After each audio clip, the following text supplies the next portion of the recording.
Okay, good morning, everybody. I hope that you can hear me. And today we're going to carry on with our discussion about invertebrates. This is going to take us a couple of classes to complete. Even if we fall behind a little bit on the calendar, this is an important section. So let me just get myself sorted out. This is, I think, where we left off last time. This was our last slide, and this is this wonderful group of mollusks that look completely different to all of the other mollusks, but mollusks they are, and these are the cephalopods. And I pointed out to you, these are all marine, and we recognize nowadays three major groups of cephalopods, and those are the squid and cuttlefish, which tend to be long-bodied and they're mostly up in the water column. Then the octopus, all the octopus groups, they have a much shorter, squatter visceral mass and an extensive foot, and the foot is used for locomotion. The last group are these, and these are the nautilus.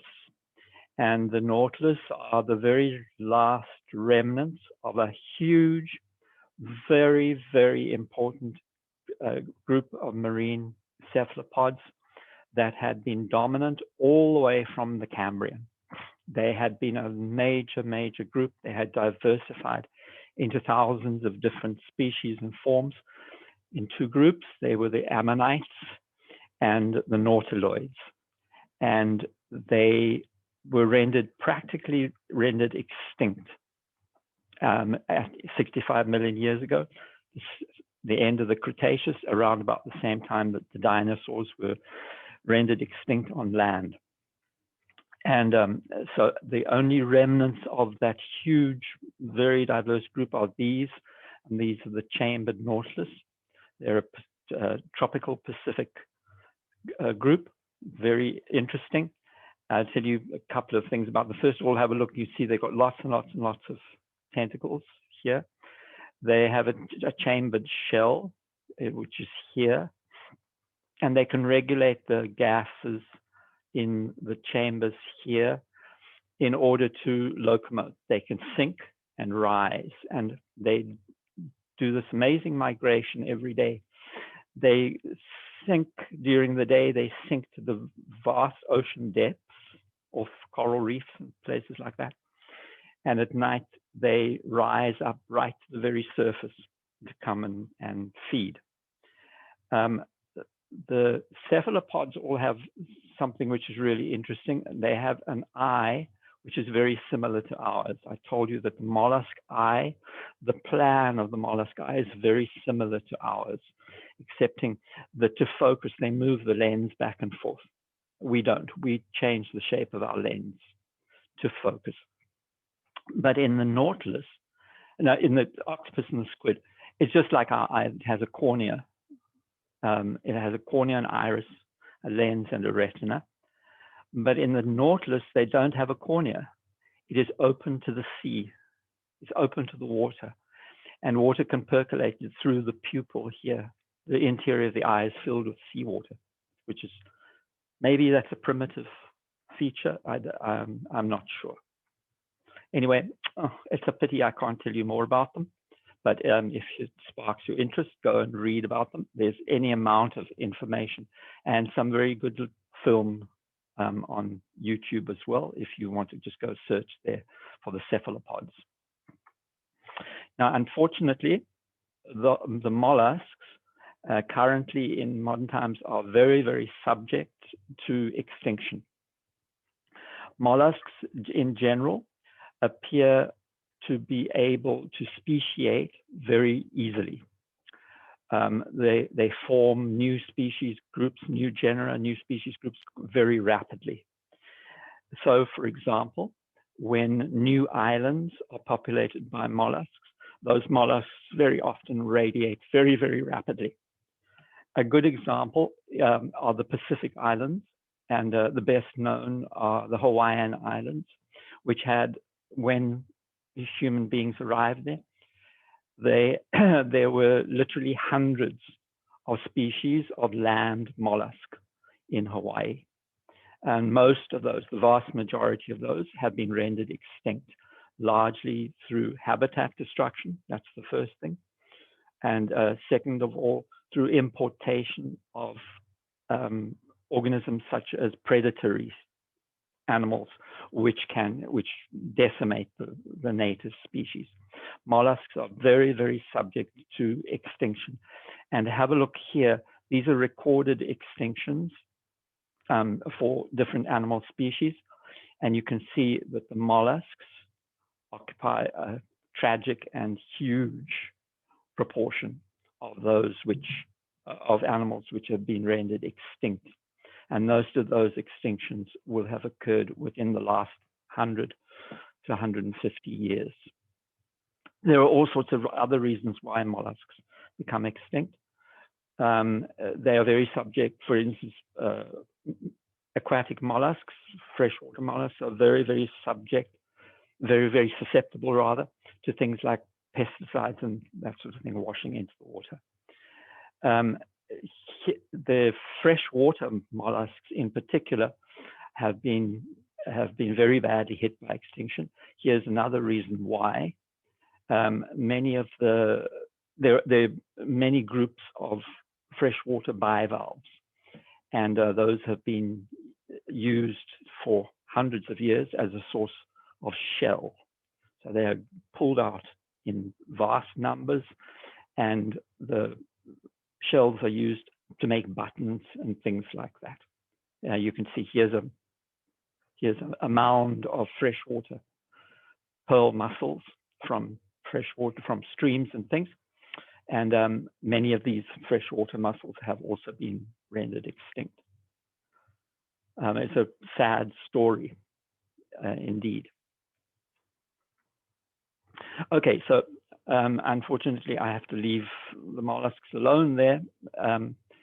And we need to move on to talk about our next group here, which are the Ecdysozoa. And that literally means shedding outer skin. Ecdysis is the act of molting.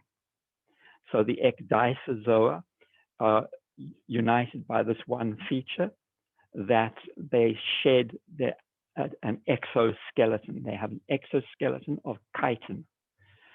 And chitin is a very, very strong polysaccharide material, very tough, and it is inelastic unless it's very thin. For the most part, it is completely inelastic. So the Ecdysozoans have an outer covering, an exoskeleton of chitin.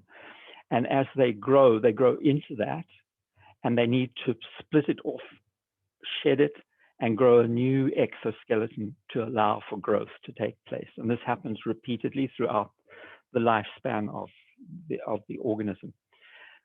But the Ecdysozoa unite two morphologically completely distinct groups. And the first are these, the arthropods here, and the others are the nematodes here. Just on the face of it, when you look at them, they seem to be completely unrelated. But molecular evidence tells us that they are in fact related. And the fact that they both have this exoskeleton also tells us that they are related to one another. So these are the Ecdysozoa. And, oh, I'm sorry, where am I? Oh, I'm sorry, let's just go back. I'm sorry, I haven't finished the Lophotrochozoa because I've got to tell you about the Annelids. I'm very sorry, I thought I was moving on here. We'll repeat what I said later. Okay, I'm very sorry. Here, I need to tell you about the Annelids first. The Annelids are in the Lophotrochozoa, okay? We're jumping back a minute. So the Annelids, another very big group, very extensive group. They occur in marine, in freshwater, and terrestrial habitats. Very diverse, and they all have a common body plan. They're all coelomate, of course. And they have bodies which consist of repeating segments. and many of the features of each segment are repeated entirely in the succeeding segment. They consist of these, we will consider these three groups: the polychaetes, which are largely marine, the oligochaetes, which occur in all three habitats, and then the last group, which are the leeches. And leeches, you will often see them put into the oligochaetes. Some people say they're separate, others say that they're with the oligochaetes. So the polychaetes, marine group, we'll see them in a minute. The oligochaetes, the earthworms, all of those. And then the leeches are called the Hierudinia. And the Hierudinia, some separate them off, others put them into the oligochaetes. So here are polychaetes. Now, the marine polychaetes, morphologically very diverse, very, very common in all marine habitats. And most of them are sedentary, are in the sediments, not necessarily sedentary, which means that they're fixed, but most are in the sediments. There are some which are planktonic and pelagic, but the vast majority are on the substrate. This is one here which moves around in the sediments and things. Those groups that do that are called the Errantia, E-R-R-A-N-T-I-A, which just means wanderers, and it tells you that they locomote freely in the sediments. You can see, if you look carefully, you can see that the body consists of these repeating segments all the way down, and each segment has its own, I hesitate to call them limbs, but they're extensions which are used for locomotion, and they're called the parapodia. And each segment here has a parapodium. The head is up here, and very often in these polychaetes, they have jaws, and many, many, many of them are predatory. These are the errant polychaetes. This group here, called the sedentaria, and the name tells you exactly about them. They are fixed to the substrate, often burrowed into the substrate, or they have tubes that they fix to rocks and things like that. And these are the beautiful marine fan worms, for example. And these are suspension feeders. They are pulling food out of suspension in the water column. They do so with these elaborate extensions up near the head that have cilia on them, that create a current, that pull water through them, and they filter out material, and it's all moved around these spirals to a mouth that is sitting here in the middle. So those are the sedentaria. Now we'll just have a look briefly at an oligochaete, at the common earthworm. The earthworms, as you know, a very important soil organism. But I'll tell you something interesting about our own area. The North and Northeast America, in actual fact, has no native oligochaetes. We have no native earthworms. You will commonly find earthworms. You dig in the garden. But they are earthworms which have been brought in from another area. And the reason for that is that all of the earthworms in the North and Northeast and much of Canada were wiped out when we were covered by glaciers during the Ice Age. So that's just an interesting little sidelight. In most other areas of the world, the earthworms are extremely important in soil ecology because they eat soil. They move through the soil, continually ingesting soil and extracting organic matter, digesting out organic matter, and then voiding the rest, also containing feces, waste matter. And they are responsible for turning over soil, especially in things like forest habitats, They are responsible for dragging down into lower layers of the soil organic matter from up at the top. So they are effectively kind of slowly plowing over soil the whole time. So this is the typical annelid structure, annelid body plan. And you can see here, this is one segment there. And many of the organ structures will be repeated in the next segment there. They have an extensive coelom, and that coelom is fluid filled. And this is very important because this is the major way in which annelids locomote. And this was one of the huge advantages of development of a coelom, was that it allowed for locomotion, because what happens is this is effectively a closed tube with a set volume of fluid in it, and fluid is just about incompressible. So if I contract muscles around fluid, what has to happen? If I contract like that, if I have circular muscles which contract, the fluid has to go somewhere.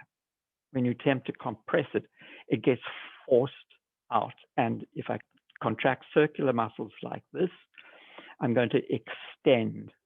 So if I have this segment here, and it has circular muscles running around it, around the body wall, I contract those, that segment is going to extend.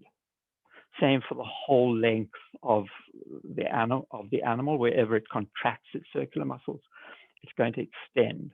But it also has longitudinal muscles. It has longitudinal muscles running in this direction here. And when it contracts those longitudinal muscles, the segments get short and fat. They swell out. And this is exactly how this organism locomotes. So, for example, what it will do is, if it wants to move forward, it will contract circular muscles here and extend the front. If you look in the side here, it has little little spikes called the calle. So it will extend forward like this. It will push the calle out and anchor into the soil, and it will then contract the longitudinal muscles and get short and fat. And it will pull the rest of the animal forward because it's anchored here. I hope that makes sense. They're anatomically quite advanced. Here is the gut here. The gut has its own musculature because this is a true coelom. They have a nervous system, and they have a primitive, you can think of it as a primitive brain called the cerebral ganglia here up the front. All sorts of sensory apparatus is concentrated here in the head. Then they have a nerve, a double nerve cord, in fact, actually, which runs all the way through here, through the whole animal. And that is an extensive nerve system running through the whole animal. They also have this is called a metanephridium. And I'll just remind you of something. When we talked about the flatworms, we said that they had protonephridia. Protonephridium, very primitive cell structure, which does some osmotic control and behaves a little bit like the kidney, like cells of the kidney. This is a metanephridium, much more advanced, not a kidney yet, but a much more advanced form of the same thing. Each segment has its own pair of metanephridia running through so each of these segments here has its own metanephridium. This here is the circulatory system, and these, especially up the front here, these vessels running around here behave like a heart. They actually do pump, but it is an open circulatory system. It gathers up body fluid, pumps it through, but it pumps it into the coelom. So It's an open system. It's not a closed heart system like ours. And do I need to tell you anything else? I don't think so. I think that's about all we need to know. Remember, it's complete. It is fully coelomate. Even though they have not here shown muscles around the gut has its own musculature. Professor? Yes, sir. I was just wondering, but the previous picture that you were showing, yes, I see the column, but I've been looking for, because I'm studying right now, and I've been looking through the chapters on Yes. In the textbook, and I was trying to find the pseudocolumn, and I couldn't find a picture with the pseudocolumn. Oh, okay. Don't worry. We'll get to it right now. We're going to Okay. discuss it right now. Yeah. Okay. That's fine. Yeah, I understand. All right. So now we move on to what I was going to talk about, which I started talking about, the Ecdysozoa. And this is where you'll find the pseudocoelom. The pseudocoelom occurs in the nematodes. There are one or two other obscure groups that also have a pseudocoelom. I'll tell you, but we're not discussing them. The most important pseudocoelomate group are these, which are the nematodes, which are in the Ecdysozoa. So the first thing to tell you is that the Ecdysozoans, both of them, the nematodes and then the other huge group that we're going to talk about, which are the arthropods, are extremely, extremely species rich, very, very diverse. We only know a part of each group. We keep on discovering new species for both nematodes and for the arthropods. We keep on finding new ones. And just remember that they are covered with this chitinous exoskeleton, which in the case of the nematodes is rather thin and is referred to as a cuticle. So here's a typical nematode. This is the laboratory nematode called Cenorhabditis. You don't need to remember the name. In science, a very important organism because it has been so extensively studied for many different things, but especially to see how organisms develop. How is it that their cells are able to communicate with one another to actually form the body form and do it every single time the animal reproduces. This is a marvelous thing when you think about it. A zygote starts off as an egg, starts dividing into cells which essentially look like one another, but they have to be communicating with one another as they divide to know where their destination is. How do they end up? How does the tail, how do they end up there? How did these end up here? How did the nerve cells end up being nerve cells? The important thing about this organism, Cenorhabditis, is that every single cell has been identified. And we can trace every single cell in this animal back to the cells in the embryo. That's why it's so important. You can follow a particular embryonic cell and know where it is going to end up. And so that gives you a good chance of finding out why. How is the fate of that cell determined? It's a very important organism, despite the fact it's very small and it looks very obscure. This is a typical nematode. The nematodes can get very large, however, and especially the parasitic nematodes may be 20, 30 centimeters long. So we'll talk a little bit more about the nematodes in a while, but I want to just tell you about the arthropods. The arthropods are the most numerate animal group that there are. And 2 out of every 3 species of known species of animal are in fact arthropods. The arthropods, if we want to think about it, they actually dominate the planet in a way. They're found in almost every single habitat on Earth. I think that Antarctica, deep Antarctica, is probably the only place where arthropods are not found, and I wouldn't be surprised if they didn't occur in some obscure little habitats in Antarctica as well. Unfortunately, I need to tell you as well that the arthropods are also very, very subject to extinction, and we are losing, in particular, losing insect species every single day for reasons that I'll discuss in a minute. So the arthropods have a very, very ancient lineage, and we see it especially explode out in the Cambrian explosion.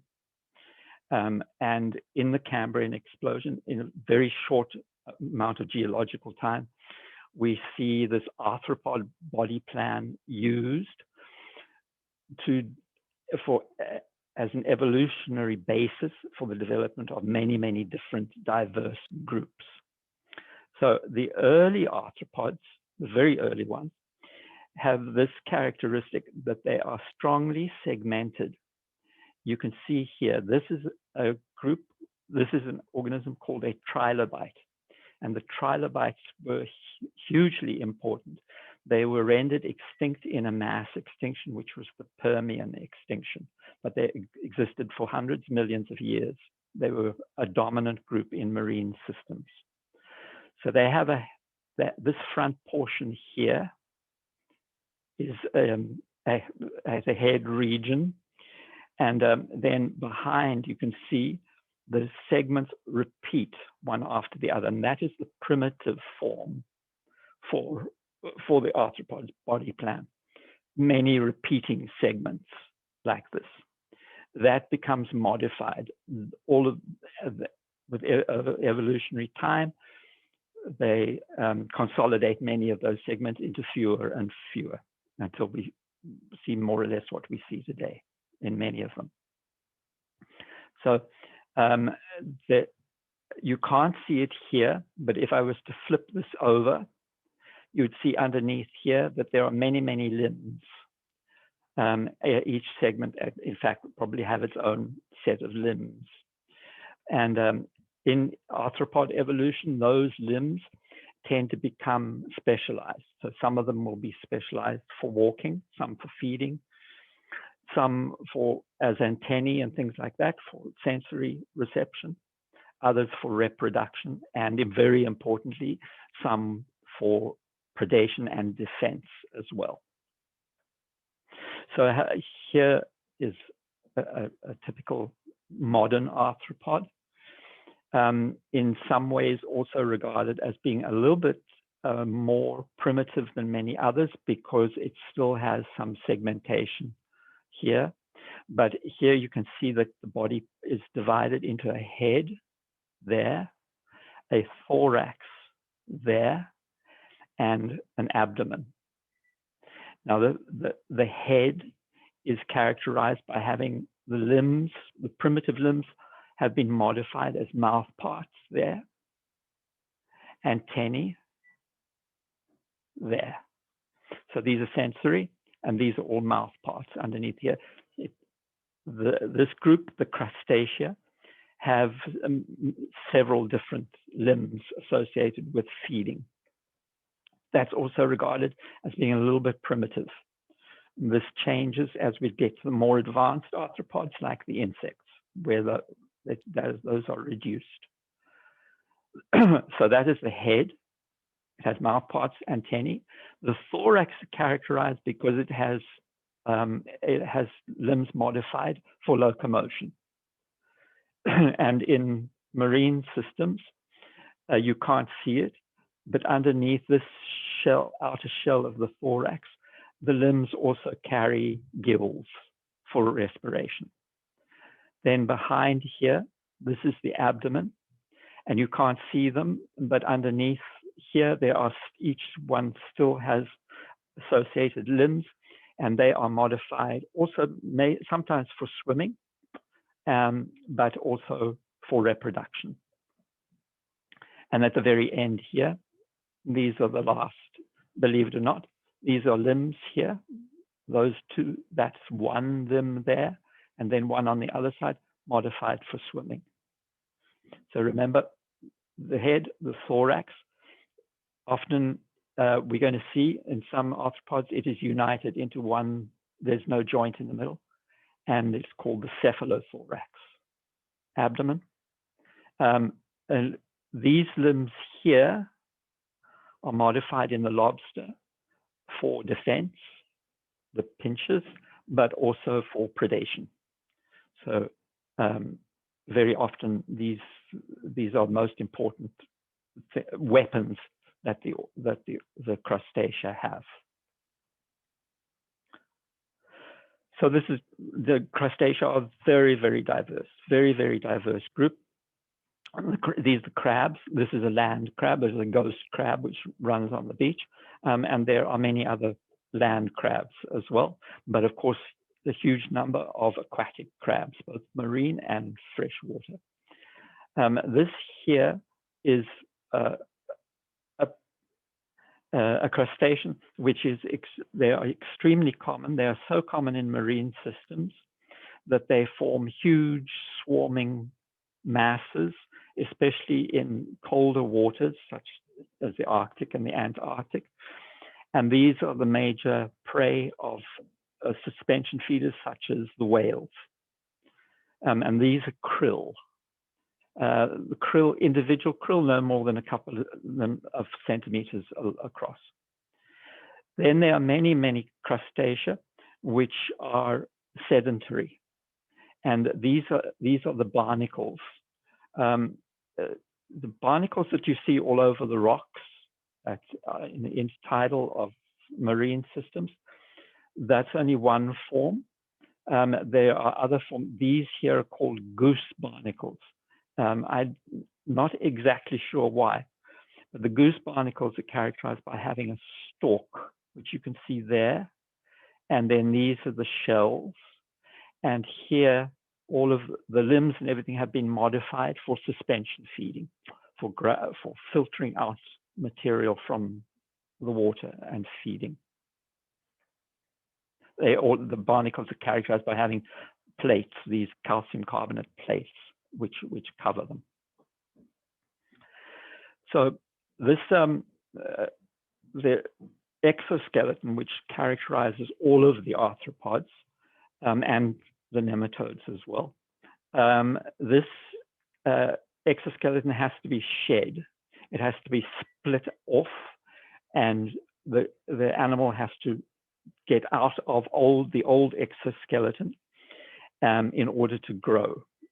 This is a critical and very dangerous episode for the arthropods, because during this process of molting, the animal is relatively helpless, and very often what they will do is they will retreat to somewhere relatively safe in order to perform the molt. This is a spider, and this is the molt there. So it's shed its exoskeleton, it's extracted all of its limbs and everything from the old exoskeleton. For a time, this exoskeleton is soft, and that is a time when the arthropod is extremely vulnerable to predation. And then over time, within a matter of hours, that exoskeleton will harden into the tough exoskeleton that it will keep for however long. In the case of things like spiders, often it's months before they molt. Again, rather like the annelids, the arthropods have an open circulatory system. That is, the equivalent of the blood, which is called the hemolymph, circulates through the body cavities, through the coelom and everything, flows through. It's mostly just moved around by movement of the organism, but then it is picked up by an open blood system when it is pumped through so that it keeps on circulating. It circulates through gills or whatever, and then it circulates through the body cavity and is picked up again. This is an open system. many arthropods will have specialized organs for respiration, things like gills in marine systems. And then spiders have an equivalent kind of system, which is called a book lung.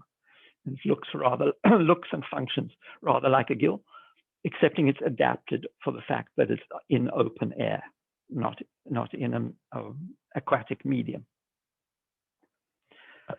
So we see in the living arthropods, there are 4 different groups, and these are, they're called the Chelicerates. And those are all of these those things like sea spiders, scorpions, ticks, mites, spiders, all of those kinds of organisms. Myriapods. The myriapods are also regarded as being a relatively primitive group, and they are strongly segmented. So they have repeating segments down the body. They do not have a head thorax structure. Instead, they have repeating segments all the way down the body, and usually each segment has its own limbs. The hexapods are regarded as being the most advanced of all of the arthropods, and these are the insects and all of their relatives. And then the crustaceans that I have also told you about. Now, in modern systems, this system here is based largely on morphology. In modern systems, these 2 groups, the hexapods and the crustacea, molecular evidence says that they are a single clade, which is a lot of people have kicked and screamed about, but molecular evidence is incontrovertible that they actually are a single clade, and they are grouped together as the pan-crustacea. But they are so different to one another, the crustaceans and the hexapods, that people still feel very uneasy about this grouping. In particular, because we regard the insects, we have always regarded the insects, the subphylum Hexapoda, as being the most advanced group of the arthropods. The insects are, first of all, the arthropods are a hugely successful group on the planet, but within the arthropods, the insects are the most successful of all of the arthropod groups. There are just hundreds of thousands of species of insects. We know only a fraction of the total number. We've identified only a fraction of the total number of insects that are present on the planet. They have radiated out into almost every single terrestrial habitat.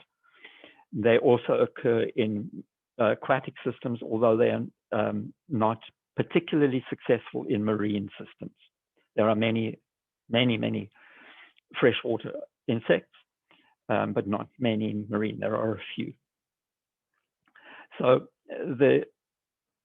we regard them as being more advanced because of their morphology. So, for example, they are very strong. They have reduced their segmentation considerably. The segmentation is easily visible in many of them, in the abdomen, but not elsewhere. They have a head with a complex sensory apparatus and a complex eye, for example. They have a thorax. Often head and thorax may be joined together into a cephalothorax. They have reduced the number of limbs. You'll remember I told you that, for example, the crustacea had many limbs associated with the abdominal segments. The insects do not. The insects only have 3 pairs of limbs associated with the thorax. The body plan does not, they do not, for the most part, repeat organ structures as you go through, even where they are segmented. The only place you will see repeating organ structures is if you look at the nervous system, you'll see that there are ganglia which repeat on each segment. But for the rest of it, they do not. The most important feature of the insects, the thing which probably led to them being so fabulously successful, was that they developed flight. They can, many of them, not all of them, but many of the insects can fly. They have wings, and the wings are associated with the thorax. They're a development of the thorax. And there's no other group until you get to the birds and the vertebrates, which have developed flight and have been so successful at doing so. So here is a typical flying insect. This is a beetle. And in the case of the beetles, they actually have two pairs of wings. But the first pair here are modified as a protective covering, not only for the abdomen here. In the beetles, these hard wings here cover the abdomen, but they also protect these folding membranous wings underneath here. So what are the advantages of being able to fly? Well, first of all, you can escape predators. That's the one thing. The second thing, it makes you mobile between different parts of your environment. You can easily move from a hostile environment to a favorable environment. You can easily move to a food source, especially as many of the insects do. They have very good sensory apparatus, and they can pick up the presence of food in their environment and fly to it. They can fly to new habitats. They can fly to mates, for example. Many of the insects, for example, when they need to mate, they will release chemicals into the air called pheromones, which drift in the air, and the mate will pick up the scent of that pheromone and fly, use it as a tracking device to find the mate. So there are huge advantages to flight. And as soon as flight developed in the insects, they exploded in evolutionary terms. So the insects also have interesting developments in terms of their life cycle.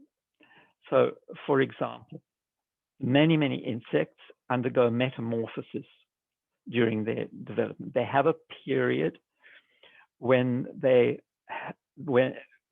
are immature, they are non-reproductive, and they look different to the adult. Now, there's two ways in which this can happen. The first is called incomplete metamorphosis. And in incomplete metamorphosis, it happens, for example, in many of the beetles, things like that. They have a juvenile form. And every time the juvenile looks quite different to the adult, but you may see some similarity, but they look different.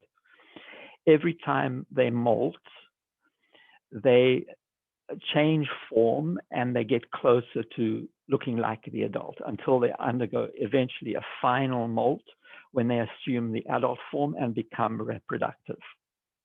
So they go through a series of molts, and those juvenile forms we call a nymph, N-Y-M-P-H, a nymph. It's not a larva. This is a nymph because it resembles the adult, even though it looks different. And it goes through these stages to assume the adult form.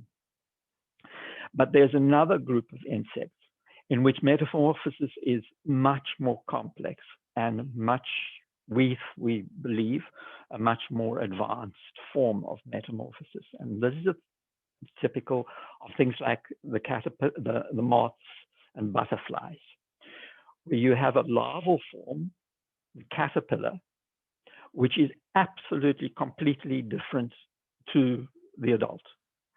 The whole structure, the whole morphology is different. The whole lifestyle of the organism is completely different. So, for example, many caterpillars are feed on things like leaves, whatever. They are strongly herbivorous, where the adult, the butterfly, actually feeds on nectar. So the larva and the adult have completely different lifestyle, completely different food sources, completely different habitats. They're completely separate from one another. So in this form of metamorphosis, it's called complete metamorphosis. The larva will grow. They often go through many molts. Each time they molt, they get larger, and they may change form a bit. And then eventually they reach a terminal stage where they have a final molt where they form a special structure called the pupa. And the pupa is a hard chitinous covering. And on the inside, the cells of the organism undergo a complete reorganization. We don't really even understand what is happening inside the pupa of these organisms undergoing complete metamorphosis. But during the process, the adult form is produced and eventually hatches out of the pupa as the reproductive adult.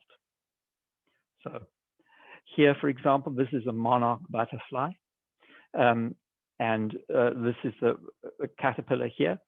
Look at the caterpillar and you see hints of the primitive kind of form, in that this is repeating segments, rather like an annelid. They have limbs associated with them, although these limbs here down what would be the abdomen are different to these three pairs of limbs up here at the front. As in all insects, they have mouth parts here, but far fewer mouth parts in something like the crustacea. So the caterpillar looks worm-like. It grows from really small and probably hatches at about 1 millimeter or something, and then grows to something maybe, in the case of the monarch, 1 inch or more in length, undergoes a final molt, and this is the exoskeleton of the final molt, and it forms the pupa. Here it is here. This inside here, it looks like chaos. If you open a pupa, it's very difficult to discern in the early stages of the pupa any kind of organization. It certainly must be very well organized. But those cells are undergoing complete reorganization to form what is essentially a new organism. And that is the adult. And here is the adult emerging, completely and absolutely different to the original larva. It is a really incredible process. This has a big advantage in ecological terms. It has a huge advantage because it means that the adult, which feeds on nectar and things like that, usually, is occupying a completely different ecological niche to its progeny. The progeny are not competing with the adult. They certainly do compete with one another for food sources and everything like that. But the juveniles, the progeny, do not compete with adults for anything. They occupy completely different ecological niches. They're completely separate from one another. And that's the huge advantage of this complete metamorphosis. So just to compare, here's an incomplete metamorphosis. Typical would be something like the locust, grasshoppers, but also many of the beetles and things like that. Each lay an egg, but in complete metamorphosis, we have a larval form, which is completely different to the adult and undergoes this complete metamorphosis in a pupa. In incomplete metamorphosis, the nymph looks something like the adult. It looks different, but it's something like the adult. And as it undergoes its molt, each time it looks more and more and more like the adult. And in the flying insects, remember there are some insects which don't fly, but in the flying insects, it is usually the later nymph or the adult which can actually fly. Very often, only the adult can fly. In some of them, nymphs can also, the later stages of nymphs can fly.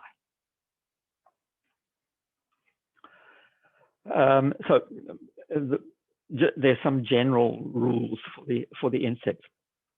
There are separate males and females, and reproduction is sexual reproduction. They don't reproduce asexually. There are strong systems of mate recognition in the insects, and one of the most important is that they release these substances which percolate through the air, called the pheromones, which can be picked up remotely by a potential mate. Insects are absolutely critical ecological elements.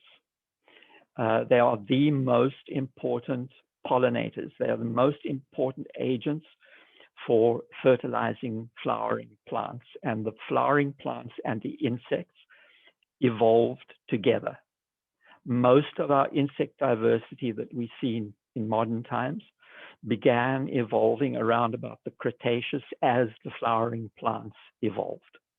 And they have evolved together so that insects are specialized for pollinating, and plants have developed so that they attract insects for pollination. But it's also true, unfortunately, that insects also can be a nuisance to human beings, because many of them are herbivorous, especially their larval forms are herbivorous. And this is unfortunate because it has meant that human beings have waged a battle against insects for almost the entire time that human beings have been agricultural.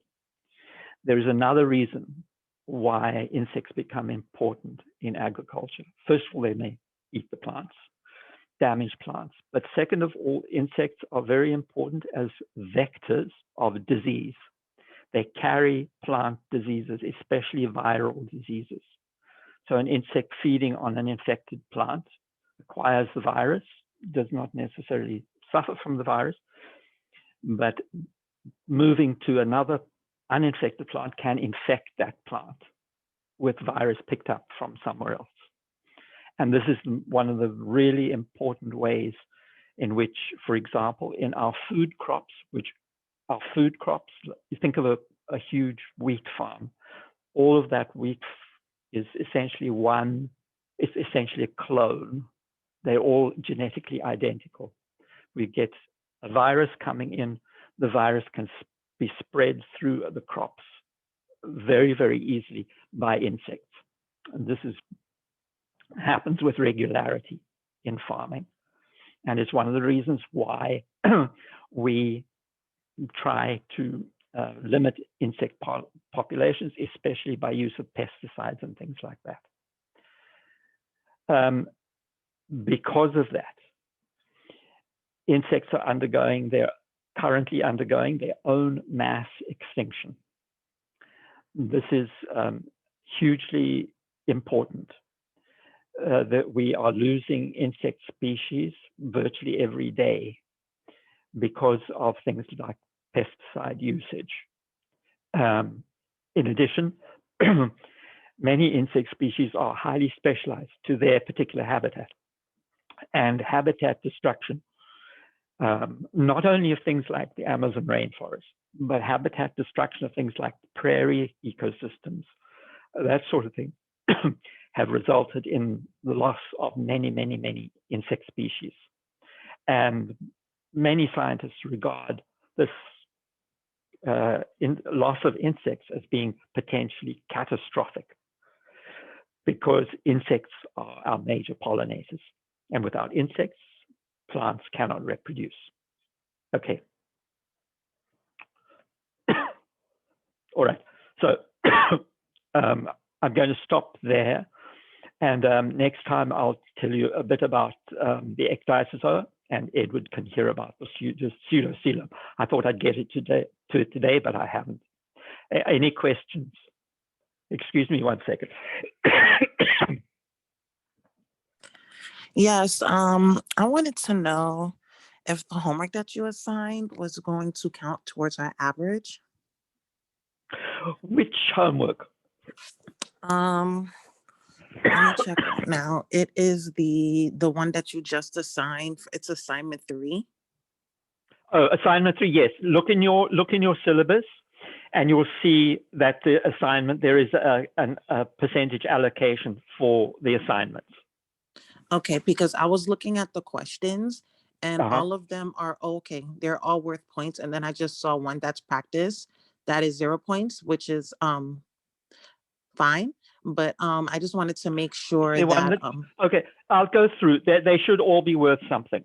Yeah, no, they are. I just wanted to make sure that it would go towards our. Yes. Okay, thank you. Yes. No, it definitely does. Yeah. I'll check. I might have made a mistake on the point. No, you didn't. Everything is there. Okay. All right. Okay. Thank you. The assignments are really important, not only because it contributes to your grade, but it also it's a very good way of revising the stuff that we've done, thinking about it also in a different kind of way. And in 1 or 2 cases, never on anything major, I think 1 or 2 cases, I'll put in something which you will not have heard about, which will force you to go and read a little bit. Yeah. Okay. Okay. Anybody else? The third homework, it's on Pearson, right? Yes. Oh, okay. Yeah. All right, everybody. If there's nothing else, then I bid you goodbye. Stay safe. Have a good weekend. Stay safe. Wear your mask. Wash your hands. Socially distance. We've still got to, unfortunately, keep on doing this for quite a while. But I hope that the vaccination is at least in your future. Oh, actually, I have one more question. Yes, go ahead. With the paper that you assigned, that's worth 1.5%. Yes. It's 1 or 2 pages, and it's due on the 19th. Correct. Okay. Yep. And that's extra credit. Okay. Yeah. All right. Okay, then. I'll see you all. I'll see you all on Monday. Okay. Thank you.